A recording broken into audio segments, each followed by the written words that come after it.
Welcome to If You Love This Planet.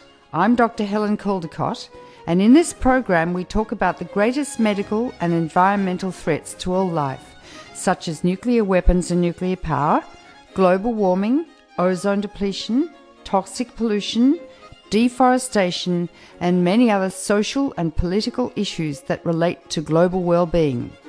So if you love this planet, keep listening.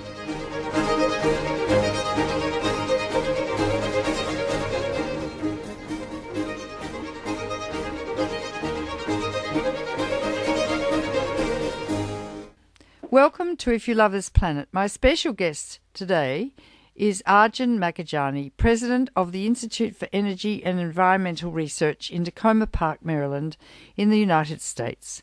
Arjun holds a PhD in engineering and has produced many studies and articles on nuclear fuel cycle-related issues, including weapons production, testing, and nuclear waste over the past 20 years.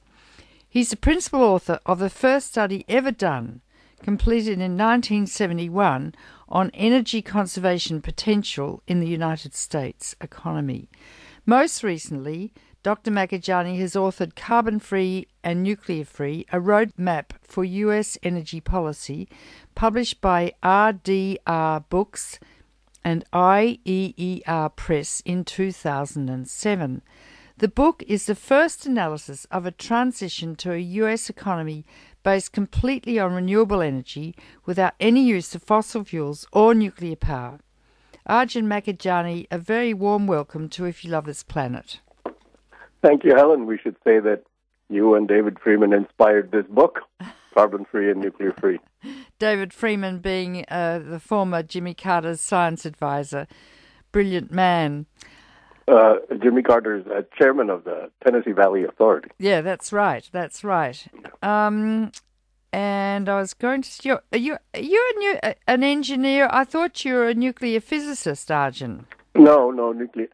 You can describe me as a plasma physicist, nuclear engineer, yes, or electrical engineer, but not a nuclear physicist. That's a slightly different animal. Okay, so I always do describe you as a plasma physicist, not quite knowing what that means, but it sounds very good.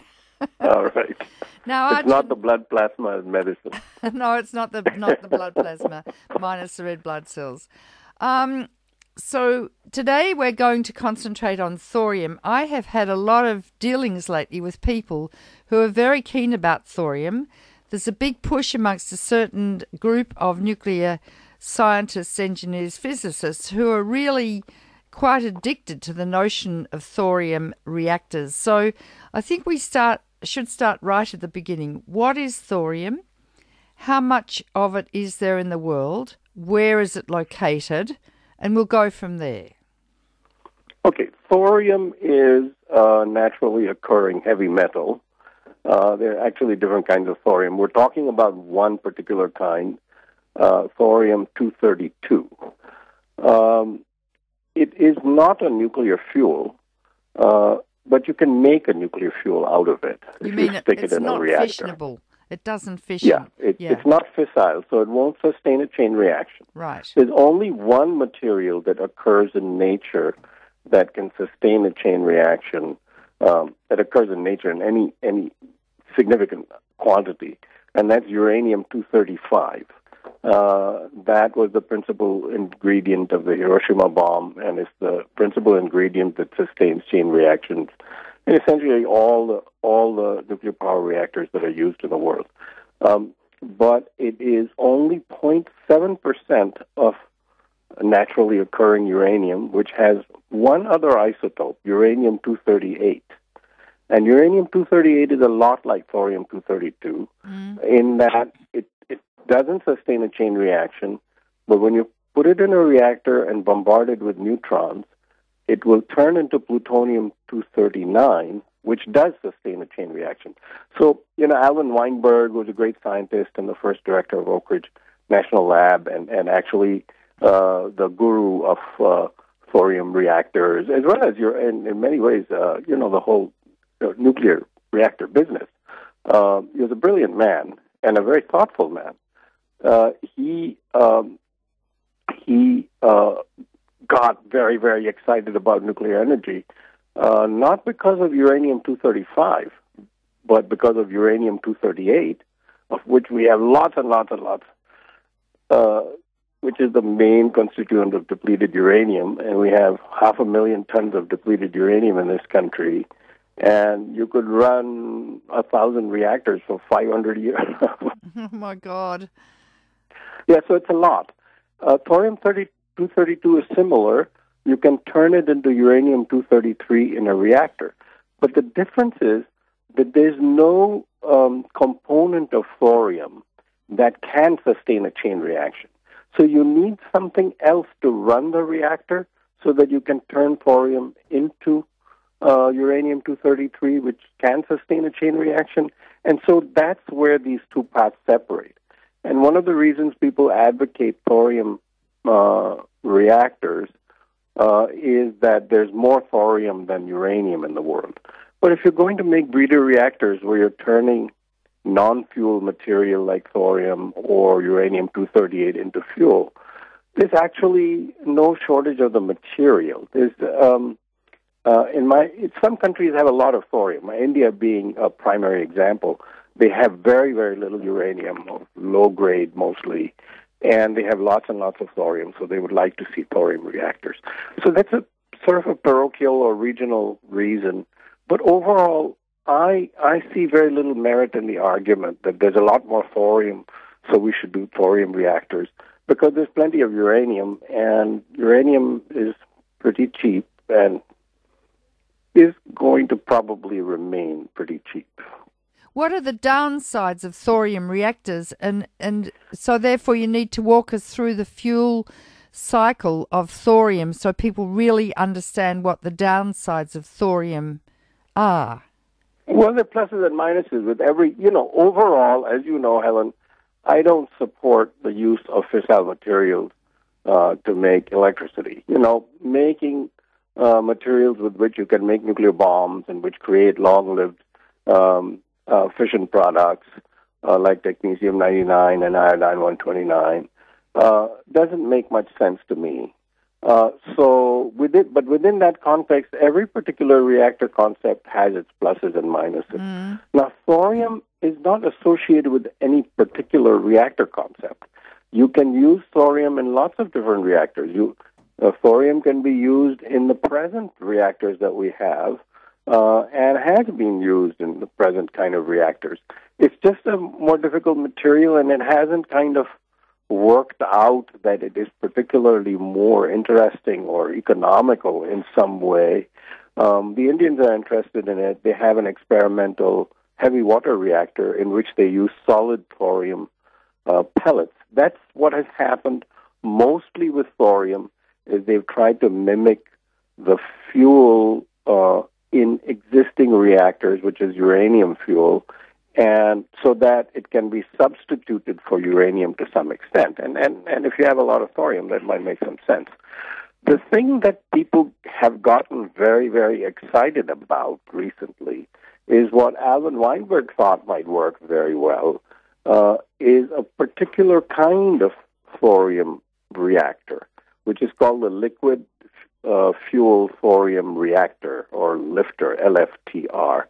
That's the thing I think that people get most excited about, and if you want, I can explain what that is. Yes, please, I do want.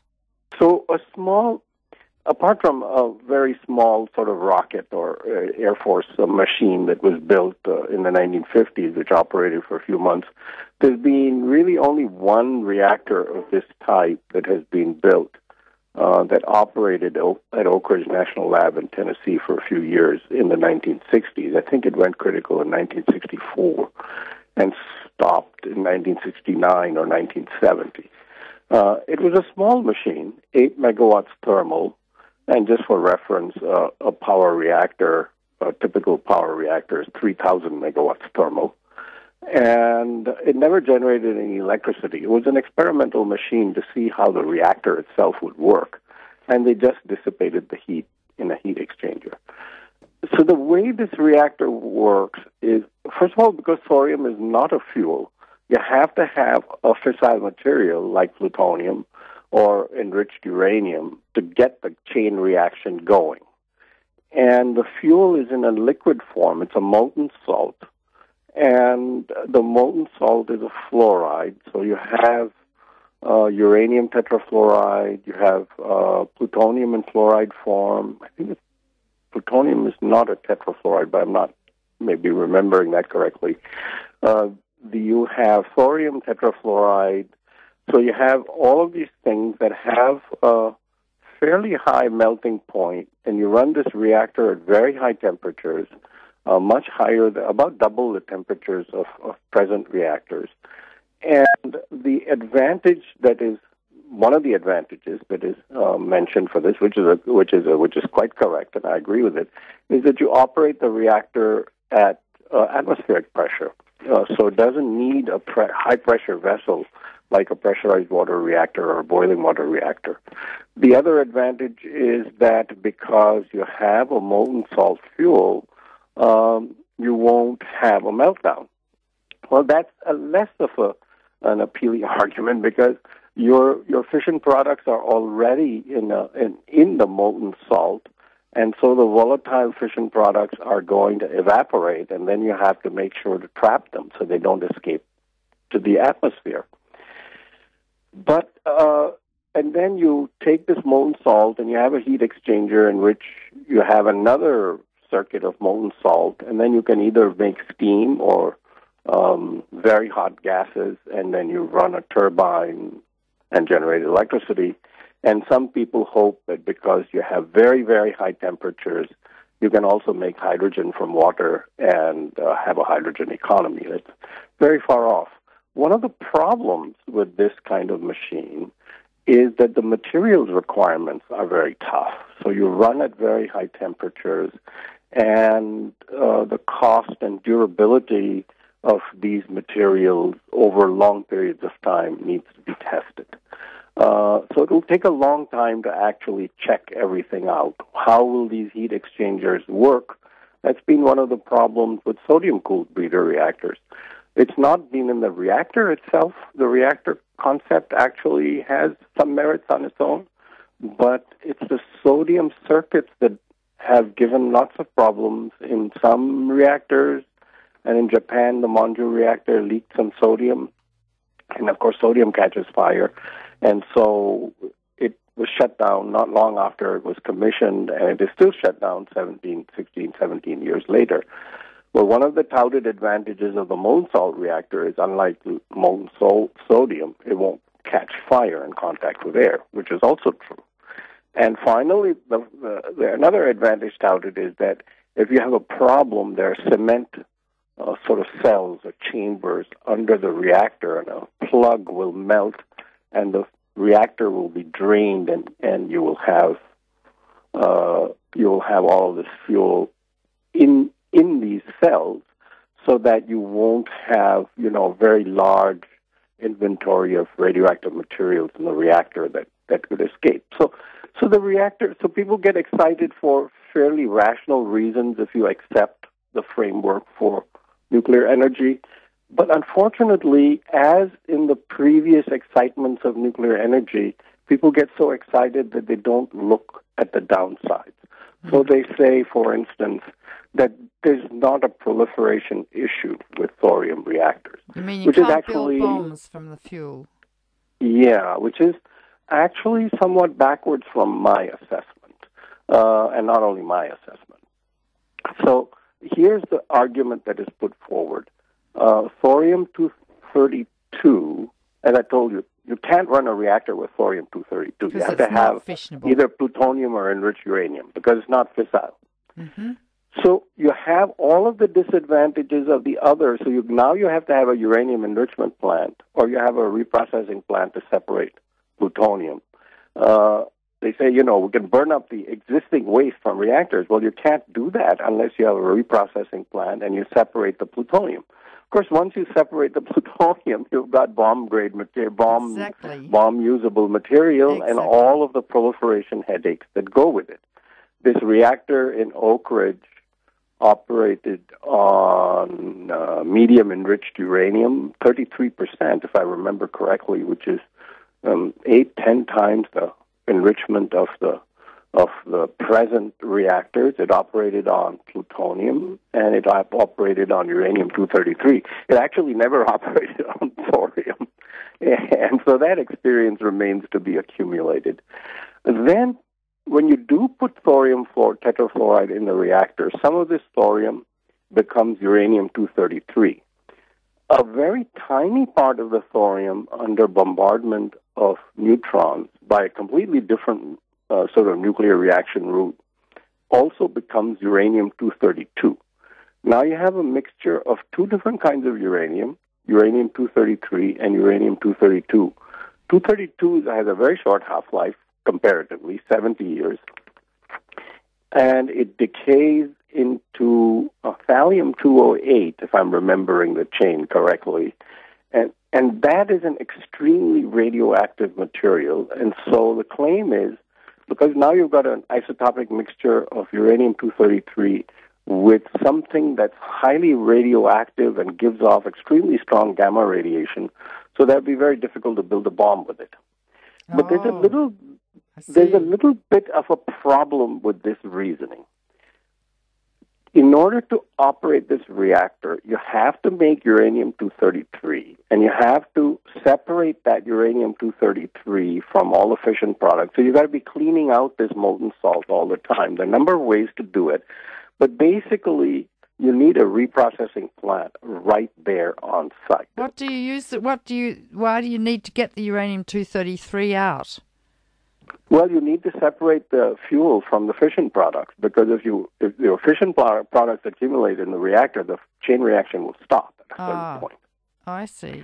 So that's why, there's still fissile material left in spent fuel when it is spent and used up in a reactor. Typically, you refuel that reactor, because at some point, long before the material is all used up, the operation of the chain reaction becomes very inefficient. But then you get the uranium-233 out, and then what do you do? What do you do with the uranium-233? You put it back in the reactor, and that's what sustains the chain reaction. So the idea is you put in these other materials, plutonium and enriched uranium, to start with, and thorium, and then you make uranium-233. Oh, and then you get and the then you won't need any more uranium-233. enriched uranium and plutonium. Then you'll just be operating on thorium, that reactor. But because you actually don't make an excess of uranium-233 in this kind of machine, it's quite hard. And it's one of the disadvantages of this reactor compared to the sodium-cooled reactor. The sodium-cooled reactor was chosen in the 70s partly because it breeds a lot more excess fuel. So once you got one of these machines going, it'll not only keep going from uranium-238 on its own, it'll also make fuel that you can use in other reactors. Plutonium. And in this particular case, the amount of extra fuel will be minimal. So basically, for every new reactor, you're going to need plutonium or enriched uranium. And at every reactor, you have to have a reprocessing plant to clean out the fission products and put the U-233 back in the reactor. Now, if that's all you're doing, you won't have a proliferation problem. But the way in which uranium-233 actually is made, the nuclear reactions that occur, have one very, very important difference with the way plutonium is made from uranium-238. The time lapse between uranium-238 absorbing a neutron and becoming plutonium-239 is only a few days. And you have an intermediate product called neptunium-239, which has a fairly short half-life. I think it's a couple of days. Anyway, it's a few-day period. The time lapse between thorium-232 and uranium-233 is months, because the intermediate product, protactinium-233, has a 27-day half-life. So now, since protactinium is chemically different than uranium or thorium, once you have protactinium being built up in the reactor or in the blanket, in surrounding the reactor, you have a blanket of thorium where you make uranium-233. Now you can chemically separate the protactinium-233 as it is being formed, put it in a separate chamber, allow it to decay for a few months, and now you have pure uranium-233, essentially without a uranium-232 contaminant, and you have excellent bomb-grade material. Because you can make a bomb out of uranium-233. Yes, uranium-233 properties are very close to plutonium-239. Ah. It has a somewhat bigger critical mass, but not much bigger than plutonium. Uranium-235 has a much bigger critical mass than either of them. And so uranium-233 is bomb-grade material, and actually, because protactinium-233 is different than both thorium and uranium and has a fairly long half-life, 27 days, you can actually make fairly clean, uncontaminated uranium-233. And make bombs. And, of course, you could make bombs with it. So one of the huge disadvantages of this machine is once you build these reactors, you're going to build a reprocessing plant with every single reactor. Now, the U.S. and nuclear weapon states won't be using uranium-233 or won't be using these kind of machines to get bomb material. The U.S. has already got plenty of surplus bomb materials that it doesn't know what to do with. There's 50 tons of surplus plutonium that they're trying to figure out how to get rid of it. And they're spending billions of dollars doing it. And the Russians also have plenty of surplus so do the bomb-grade Japanese material. And, well, the Japanese have got plenty of what they would call commercial plutonium. It's formally in the commercial sector under IAEA safeguards. Yeah. Of course, the Japanese could, if they decided to withdraw from the NPT, which they have not said that they're going to do. But they could, in theory, make bombs very quickly. Yep.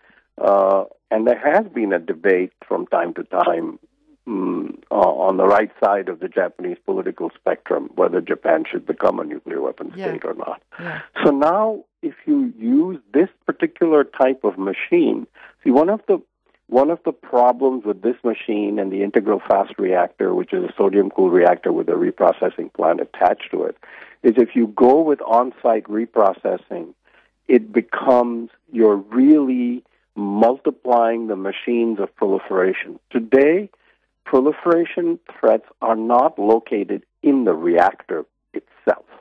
That's because the reactor itself uses low-enriched uranium, and you can't make bombs with that. And the plutonium that's made in the reactor is all mixed up with the uranium and fission products, and you can't make bombs with that. So to make the bombs with plutonium from present reactors, you have to put it in a chemical processing plant, which is not at the reactor site. In fact, there are just a few in the world. The largest one, as you know, is in France at La Hague in the Normandy Peninsula, not far from those famous beaches. And you separate the plutonium there, and then you can make a reactor fuel with that. But these plants are very big, they're very expensive, they're very detectable, they're completely separate from the reactor, and so there are few places in which the proliferation risks are concentrated. They're difficult plants to build. North Korea has one, and that's where their plutonium for their bomb comes from. The other proliferation sort of locus in the present system is the uranium enrichment plants. As you know, tomorrow there's going to be a meeting around the Iranian uranium enrichment efforts, and we have a uranium enrichment plant operating in the United States and Kentucky, and one in New Mexico, and France has one, and so on. There are a number of uranium enrichment plants, but they're not many compared to the number of reactors. And so today, the problem of inspection, the problem of diversion, the problem of making sure of accounting of fissile materials, which is extremely hard even today, is concentrated in just a few places. I would guess it's less than a couple of dozen places. If you build hundreds and hundreds of these reactors, just the inspection problem will become a nightmare. I'll give you an example. 2 decades ago, 15 years ago, a discrepancy was found in the plutonium accounting at the Japanese reprocessing plant. And it took years and years and years to figure out what happened to this 200 kilograms. So now we're trying to assess how we are going to control a machine at every reactor that could make bomb-grade material. So that's one of the really big downsides, in my opinion. What is touted as an upside, just from the chemistry of the molten salt reactor and the nuclear physics of the molten salt reactor, the radiochemistry of the molten salt reactor, because of this long half-life of protactinium and its separate chemical properties, you actually got, in my opinion, a very, very significant proliferation headache that will be bigger than the one we have today. I'm interviewing Dr. Arjun Makhijani, a plasma physicist who's president of the Institute for Energy and Environmental Research in Tacoma Park, Maryland. So you have to, Arjun, to go back. We're talking about thorium reactors. So to get out the pure uranium-233 that can be made into bombs without the nasty, nasty uranium-232 that converts to a very high-energy, very dangerous gamma emitter. I can't remember what the name of that substance was. What was it? I believe it is thallium-208. Thallium-208, terribly dangerous. You take out, so to get the protactinium out, do you have to reprocess the fuel? You have to dissolve it in concentrated nitric acid to get the protactinium out, then store it, and it will turn into pure uranium-233, which then can be used for bombs. Right? Right. I see. So, or that you can reprocess the spent fuel with the uranium-232, which is so dangerous, to get out the uranium-233 to be put back into the reactor to produce the fissile response and the neutrons to convert more thorium to uranium-233. But you can still have the very dangerous 232 in it if you're not worried about making yourself a bomb. Right. I mean, in a normal operation, you would just be circulating the uranium-233 and uranium-232 back into the reactor. Uh-huh. And in that kind of state, if you separate that uranium, it's much more difficult. You can do it, but it's more difficult because of the radiation dangers. Yeah, terribly. But in principle, you can extract pure plutonium out of this. Pure uranium-233 or nearly pure uranium-233 out of a molten salt What's reactor. the half-life of uranium-233? The half-life of uranium-233 is about 160,000 years. Yeah, it's... So it's about 5 times the half-life of plutonium, which is 24,000 years. 400 years, yeah. So... you, Arjun Makhijani, have told me that thorium reactors are just economically out of the question. Economically. Well, I wouldn't say they're we don't know the economics of thorium reactors.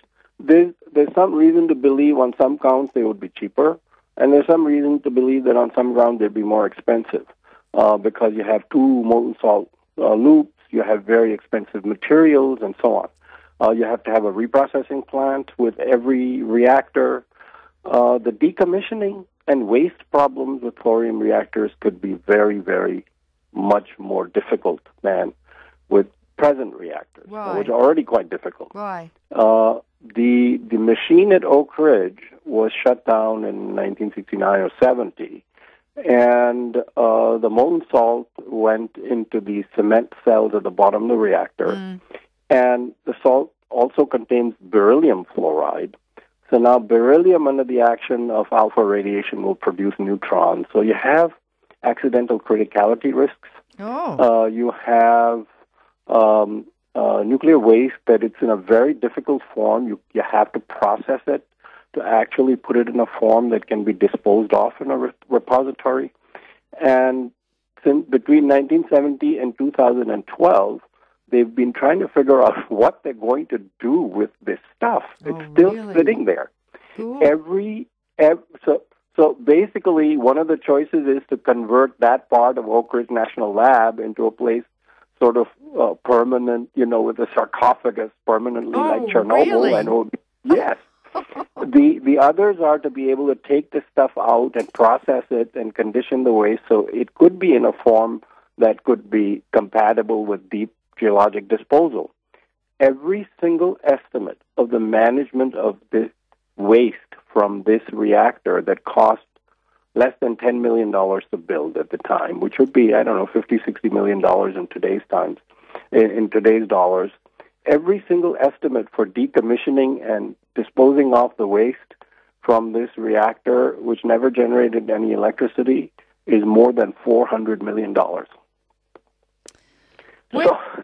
Where does the beryllium come from?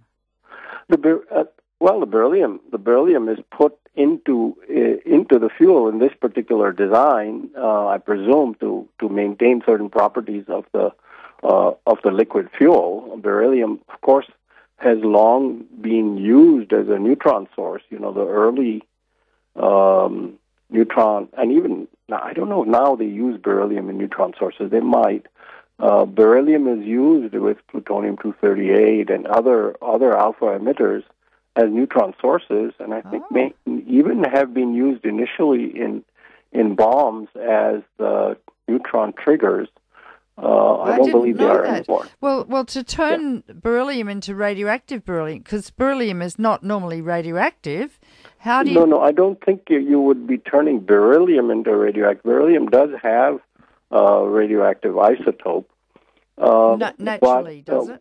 Beryllium-10, which has quite a long half-life of about 1.5 million years.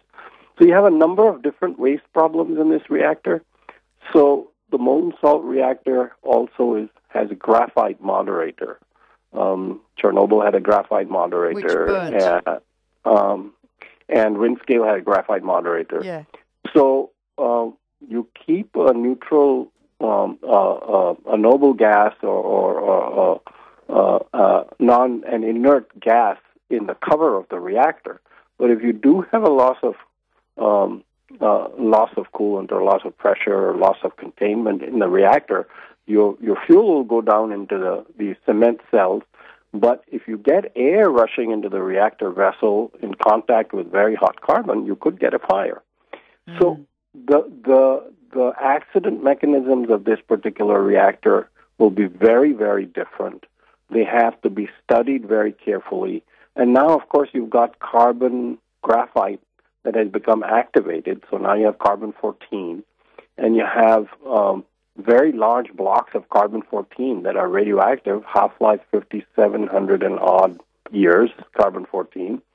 And, we have had a few reactors with carbon graphite moderators, like the Hanford reactors, where the plutonium for the Nagasaki bomb was made. And just the disposal of those graphite blocks has become a giant headache, still not accomplished, even though it has been decades since those reactors were shut. So, decades since most of those reactors were shut. I think the last one was shut in 1987 or 88. And so it's a machine with very distinct advantages that uses a more abundant raw material, but it's also a machine with its own very particular distinct disadvantages that will take 20 years, 30 years, 40 years to prove. Just think what it will take to build one of these machines, get the data, prove it, make a license application or certification application for the NRC, which currently has essentially no expertise in these reactors, the Nuclear Regulatory Commission, to build up their expertise, evaluate the data, and certify these reactors. It will take decades. And I wouldn't, I'm already not happy with the regulatory system we have. I think, but to the extent that they do look after safety, and to some extent they do, they're more lax than I would like. But to relax even that standard and say, oh, we've got this wonderful new machine that we're going to prove out, would be quite unwise. So I don't think that thorium reactors are going to solve any particular problem. I don't think it's a very good investment. My judgment is, when I wrote Carbon-Free, Nuclear-Free, Helen, you were, during the course of the production of the research, you were saying, well, so how fast can we get rid of fossil fuels and nuclear power? What's the date? And I said, well, I don't know whether it'll be 50 years or 100 years or what. I haven't finished my research yet. When I finished, you were quite pleased to hear that I felt we could do it with reasonable and economic sense in 40 years. But today, I would say, looking over the last 5 years since I finished my book, I think things are proceeding much faster than I anticipated. I try to be cautious. So today, if we could get the German organization and sensibility about solar in the United States, U.S. solar cells cost twice as much as Germany installed. Really? And I'm trying to figure out why. I've discovered this. If we could install solar on commercial rooftops or even household rooftops in California or New York State, all over California, yeah, we could produce electricity for residential and small commercial sector that is cheaper than what people are paying today. Yeah. But for some reason, U.S. prices are double what they are in Germany.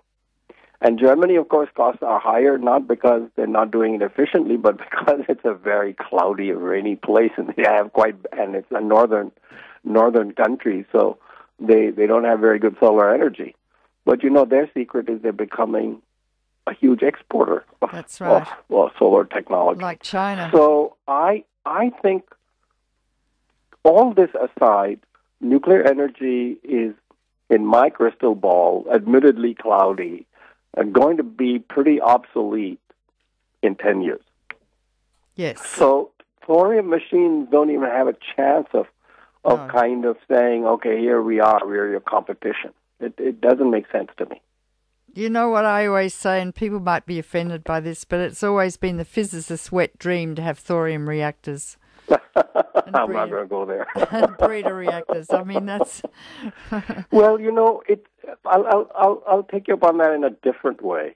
Alan Weinberg wrote a memoir, and I do admire him. He was a very brilliant man and quite honest in some ways, and the nuclear establishment actually got quite upset with him at some point.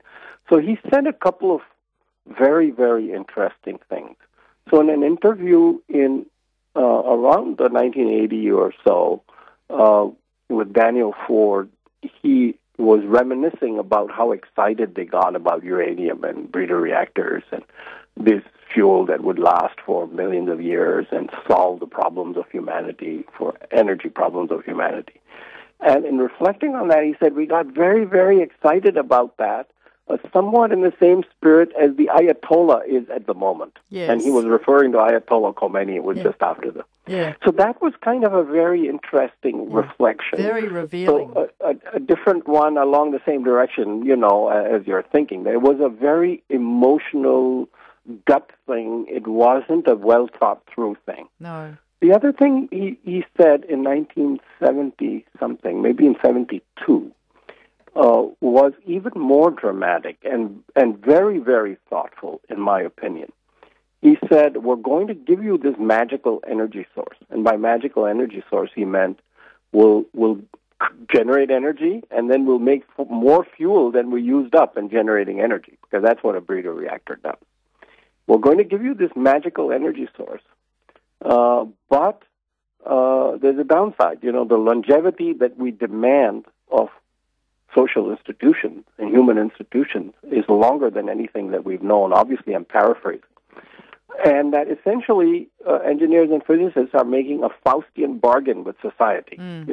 We can create a nuclear priesthood to look after all the waste and the bomb material. And you have to trust us that we'll do it right. And we'll give you this magical energy source. Yeah. And he was much criticized for that because nobody likes a Faustian bargain. I mean, if you read Faust, it didn't come to a very good end. No, and these engineers are not going to come to a very good end either. And well, I hope that we'll be able to get out of it and find new jobs for engineers, because I have a soft spot for engineers, being one, We could get into a competition between doctors and engineers as to who saves more lives, Helen. I'm interviewing Arjun Makhijani, who's a plasma physicist and the president of the Institute for Energy and Environmental Research. Now, we've got 15 minutes left, Arjun. I want to get into Fukushima. Please, would you give us your latest understanding of what is happening there and your prognostication for the future? Well, fortunately, the major releases have stopped. I mean, they've still got some problems of, cooling the reactors and the debris. The biggest sort of threat for the future currently is generally recognized to be the spent fuel pool in reactor number 4, where there's the most fuel of any reactor that was damaged. And the reactor core had been unloaded into the pool not long before the accident in March 2011. The structure has been weakened, so people are afraid if there's another earthquake, there could be sort of a complete breakdown of that pool, and you could have a fire and dispersal of quite a large amount of radioactivity. I mean, the inventory of cesium in that is the total inventory of cesium in that pool, by my calculation, is somewhat more than the inventory of cesium that was released in the atmosphere from all atmospheric nuclear weapons testing. That's amazing. Yeah, so it's very, very large.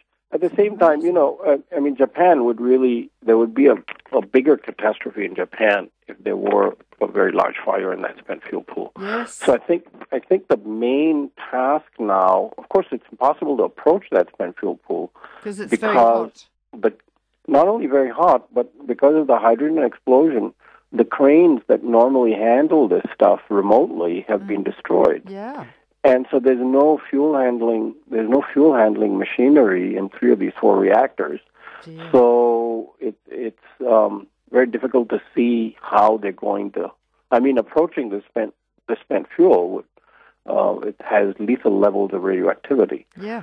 So they do have to act with some dispatch to try to get that fuel out of the pool into some better configuration. They have a common pool at the Fukushima site in which they could put it, or I don't think all of that can be put into dry storage yet. Some of it, I think, is still too hot.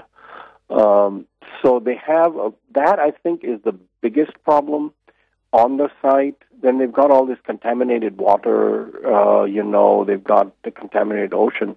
But the larger problem that is looming is how to think about the contaminated zone, the contaminated food, how to think about repopulation, whether to think about resettlement of some of these areas. What about the children and the radiation doses in the schools? It doesn't really help to say that the risks are lower than natural occurrences of cancer. It doesn't help. It's a lie. And as you know, I'm very, very sober and careful about these numbers, but I've thought about this in a kind of a new perspective, thinking about the anguish as a parent, Yes. And I thought, okay, I personally actually would be ready to go to help as a professional matter, if I were in a position to make a significant contribution. I'm 67. Okay. But if I lived there, would I send my children to a contaminated school and 30 years later, one of them got cancer? And the chances are the cancer would not be due to the contamination, but would I ever forgive myself because there's a non-zero chance that it could be due to the contamination? I don't think I could ever forgive myself. I don't think any parent could forgive themselves. And so the dilemma isn't just in the levels of radiation. The dilemma is that you're increasing the risk for your kids, and if something untoward were to happen, you could never live with yourself. And so knowing that down the road, what do you do? Do you abandon your ancestral homes? Do you abandon your communities? Do you abandon your farms or businesses? Or do you kind of step into this very uncertain, anguished, and of course, people have poo-pooed psychological stresses around nuclear reactors. I think it's time that our community took these things very seriously because we know more about stress now. Stress is a physical, biological thing, and this thing is producing terrible stresses in the population. Makes us vulnerable to all kinds of diseases. Goodness, if we don't sleep well for a few days, we become more vulnerable to a cold. And I think the problems, the direct and indirect social, economic, and political costs of Fukushima are going to be huge. And the only way I think we can actually learn some lessons, starting with Japan, and I recently wrote an op-ed in Japan, which was published a few days ago in English and in Japanese, about really making the bold decision to keep all those reactors closed. Yeah. Japan is currently doing without those 54 reactors, and they have to think, are we going to kind of do air conditioning, or are we going to do contaminated schools, or are we going to find some other way? If they did what Germany did in December 2011, installed 3 gigawatts of solar PV, if they did that in every month, by next summer they'd be they'd still have a deficit, but they wouldn't be hurting very badly. I wrote the op-ed on a very important nuclear date, which very few people know, and it's May 5th, 1943, when Japanese forces were first targeted with a bomb. And by some cosmic coincidence, all the reactors in Japan were closed. The last one was shut on May 5th, 2012, Fancy that. Which caused a reflection on my part that maybe they should turn this tragic date from 43 into a sort of a new beginning in 2012. Yes. So, Arjun Makhijani, you're an engineer. How would you, and say you were the boss and you had endless amounts of money and access to the world's best engineers, builders and the like, what would you do with Building 4 now and the spent fuel pool number 4? What would you do? Well, I don't want to be a shoot-from-the-hip engineer. I do think the task is very clear. They have to figure out some remote, obviously some mobile crane that will be able to grasp this fuel. The question is, they have to have a container up there, too, so they can move it underwater.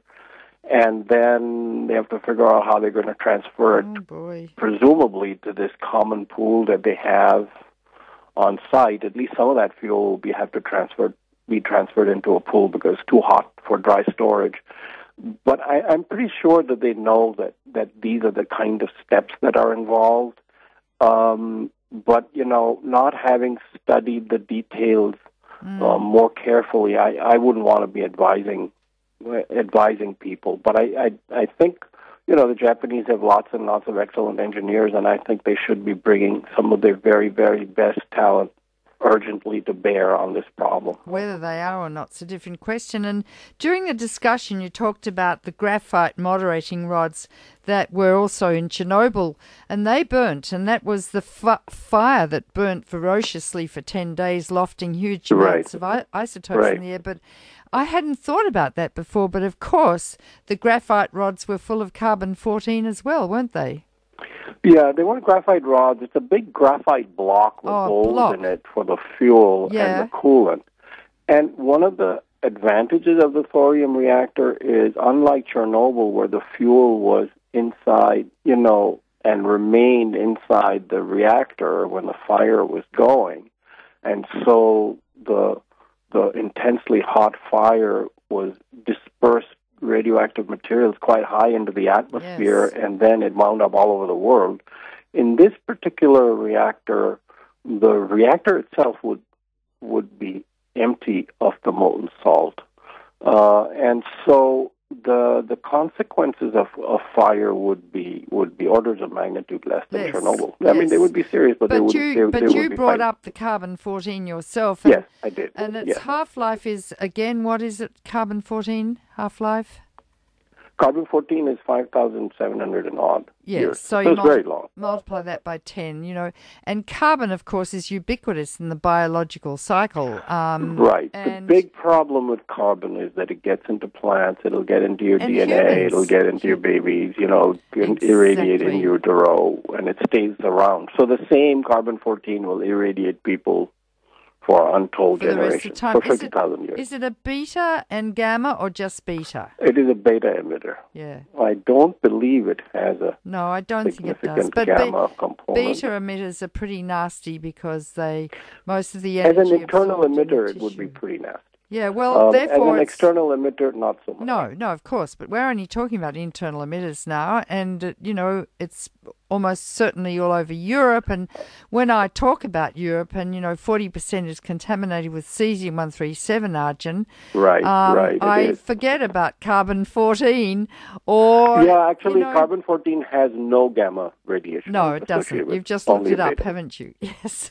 Yeah, I have looked it up. I have my nuclear periodic table open for this conversation.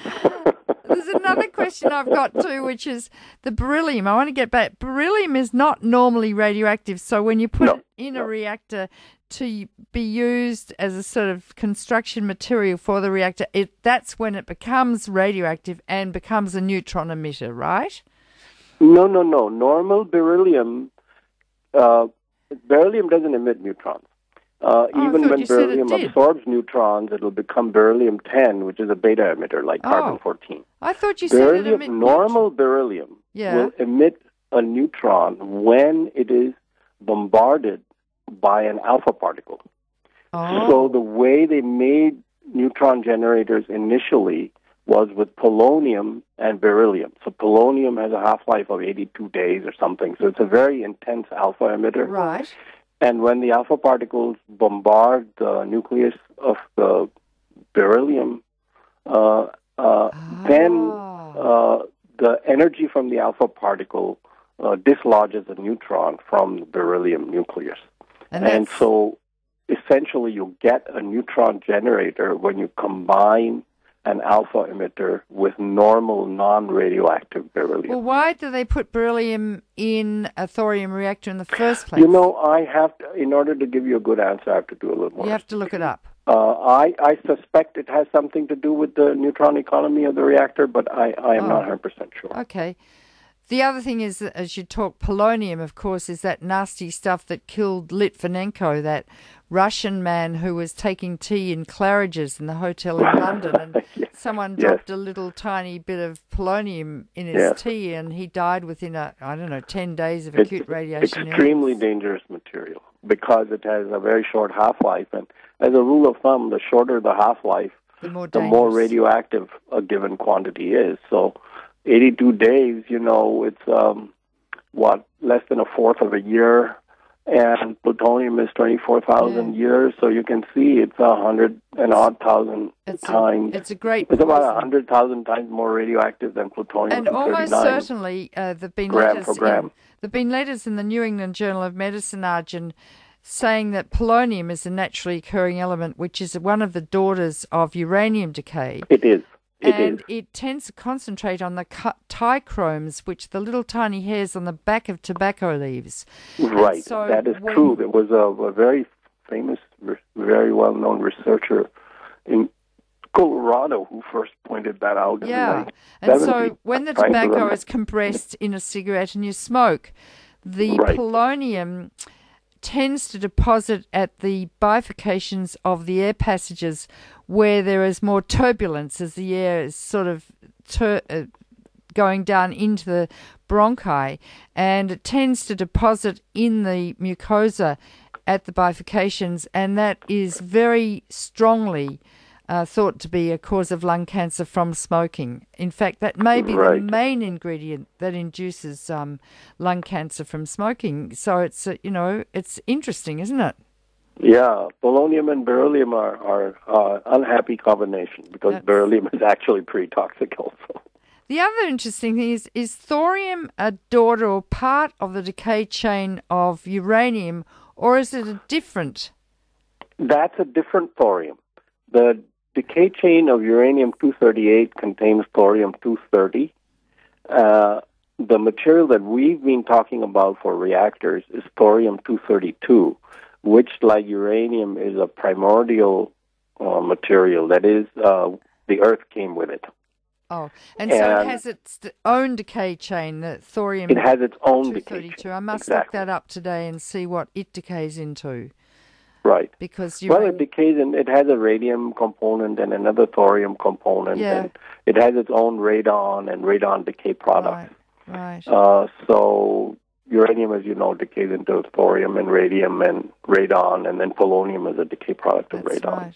So there's a similar decay chain with thorium-232. Well, Arjun, thank you so much. I now understand thorium reactors much better, and when I'm about to debate with some really nasty pro-nuclear people in Adelaide shortly in South Australia, and they're all keen about thorium, I know what I'm going to talk about.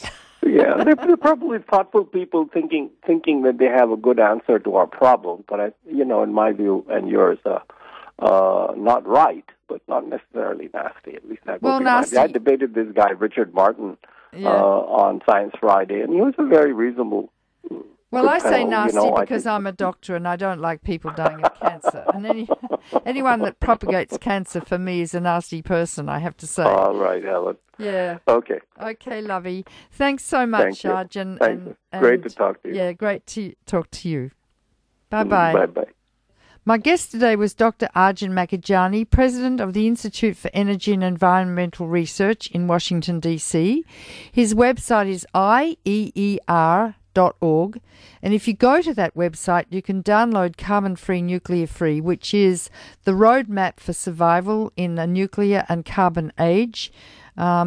We can prevent global warming and we can shut down all the reactors by probably 2030 now, using the principles that Arjun enunciated in Carbon-Free, Nuclear-Free.